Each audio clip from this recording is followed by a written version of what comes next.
Hola, bienvenidos a este podcast educativo. Mi nombre es Keila Merab del Carmen López Mena, estudiante de la Universidad Abierta y a Distancia de México. Actualmente curso el segundo semestre de la licenciatura en Contaduría y Finanzas Públicas. Como parte de la asignatura de Antecedentes de los Derechos Humanos, impartida por la profesora María del Rosario Colunga Castro, hablaremos sobre la desinformación en redes sociales y su relación con los derechos humanos.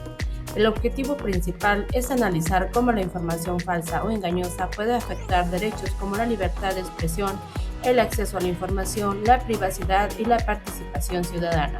También reflexionaremos sobre la importancia de verificar las fuentes y ser responsables al compartir información.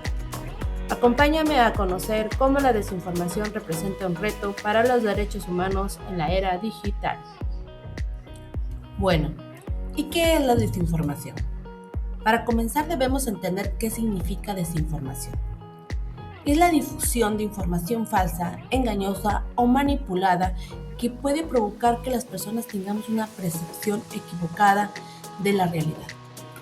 En las redes sociales este problema puede presentarse de diferente manera, por ejemplo mediante noticias falsas, fotografías modificadas, videos manipulados, titulares engañosos o publicaciones que presentan información verdadera pero fuera de contexto. La desinformación puede ser creada o difundida por diferentes razones. Algunas personas pueden hacerlo para obtener beneficios económicos, generar polémica, conseguir seguidores o influir en la opinión de las otras personas.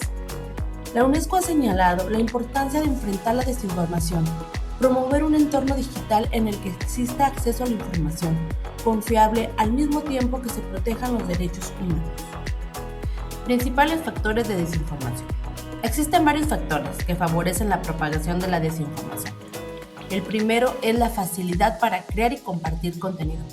Actualmente, cualquier persona puede publicar información y hacer que llegue a muchas personas en poco tiempo. El segundo es la falta de verificación. En muchas ocasiones compartimos una publicación solamente porque parece interesante, preocupante o porque coincide con lo que pensamos sin revisar si la información es verdadera. Otro factor son los intereses políticos, económicos o sociales. La información falsa puede utilizarse para influir en la opinión pública, desprestigiar a una persona o institución, generar miedo y provocar confusión. También encontramos la manipulación de fotografías, videos y otros contenidos digitales.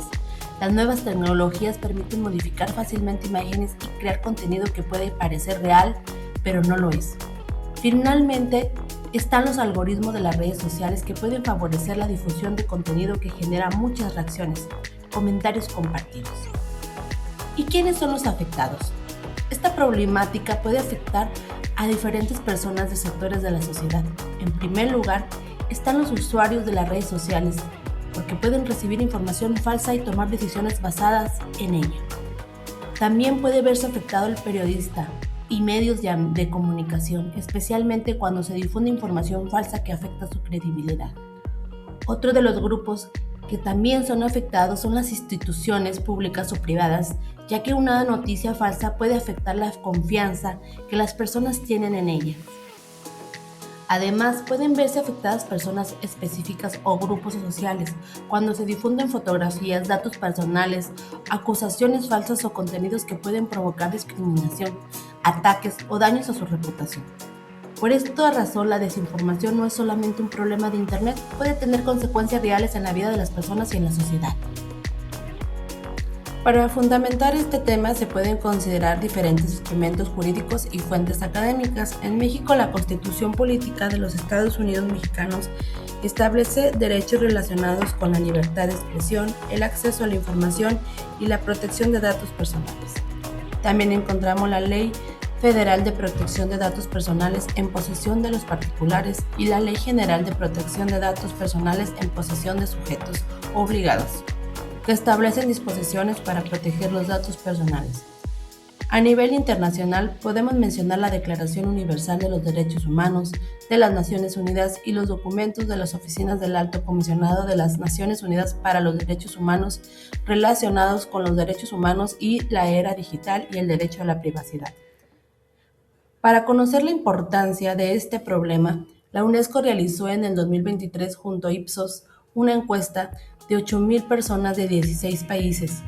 Los resultados mostraron que el 85% estaba preocupado por la desinformación en línea y el 87% consideraba que esta ya había afectado la vida política de su país.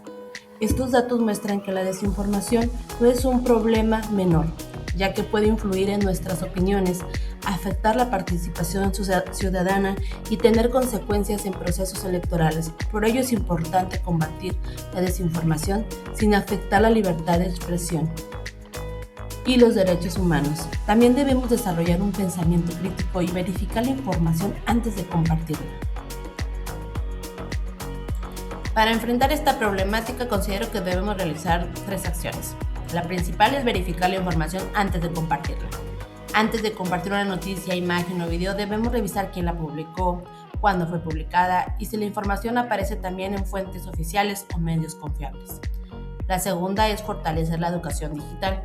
Es importante que niños, jóvenes, adultos aprendamos a identificar noticias falsas, imágenes manipuladas, información fuera de contexto y fuentes poco confiables. La educación digital puede ayudarnos a utilizar las redes sociales de una manera más responsable. Tercera, promover mayor responsabilidad y transparencia en las plataformas digitales.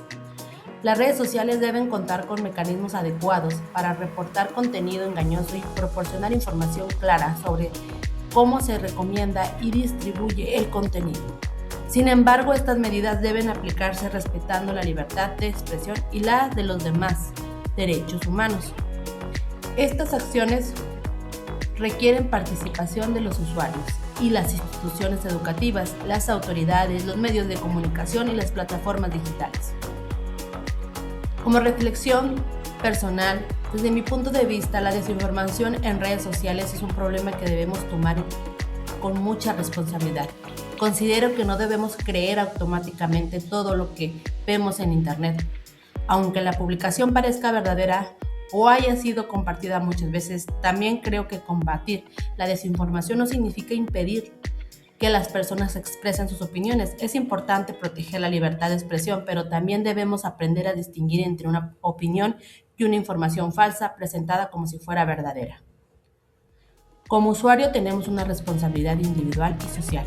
Cada vez que compartimos información sin verificarla, podemos contribuir a que una mentira llegue a más personas. Por eso considero que debemos desarrollar una cultura basada en verificar, reflexionar y compartir de manera responsable. La educación digital también es fundamental porque permite que las personas tengamos mejores herramientas para identificar información falsa, proteger sus propios derechos y los derechos de los demás. Para concluir, la desinformación en redes sociales es un problema que va más allá de recibir o compartir información falsa. Puede afectar nuestros derechos humanos, nuestra privacidad, nuestra libertad de expresión, nuestra reputación y nuestra participación como ciudadanos. A lo largo de este podcast analizamos que las redes sociales permiten que la información se difunda rápidamente, pero esta misma rapidez puede facilitar que el contenido falso, manipulado o fuera de contexto llegue a muchas personas. Por esta razón es importante desarrollar un pensamiento crítico, aprender a identificar información confiable antes de compartir una publicación. Debemos revisar su fuente, comparar la información con otros medios y preguntarnos si realmente existe evidencia que respalde lo que estamos viendo. También debemos recordar que combatir la desinformación no significa limitar la libertad de expresión. Las acciones para enfrentar este problema deben respetar los derechos humanos y al mismo tiempo promover una sociedad mejor informada. Como mensaje final, todos tenemos una responsabilidad en el uso de las redes sociales. Cada vez que compartimos una publicación, también contribuimos a que esta información llegue a otras personas. Por eso informarnos, verificar y pensar antes de compartir son pequeñas acciones que pueden generar un impacto positivo en nuestra sociedad. Una sociedad informada es una sociedad con mayor posibilidad de tomar decisiones responsables, defender sus derechos y participar de manera consciente. Gracias por escuchar este podcast. Espero les haya sido de su agrado.